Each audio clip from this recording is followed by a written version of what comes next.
PR news కు స్వాగతం.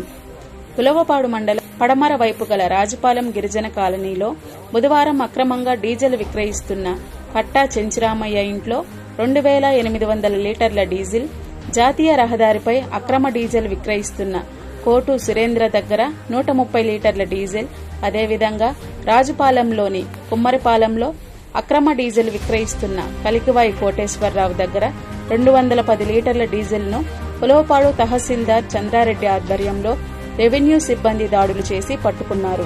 అక్రమంగా డీజిల్ విక్రయిస్తున్న వారిపై 6A ఆఫ్ ఈసీ యాక్ట్ ప్రకారం 1955 ప్రకారం జిల్లా సంయుక్త కలెక్టర్ సిఎస్ వారి కోర్టులో సమర్పించుటకు డిప్యూటీ తహసీల్దార్ వీరయ్య మరియు రీసర్వే డిటి రామ్మూర్తి ద్వారా 6A కేసులు నమోదు చేశారు.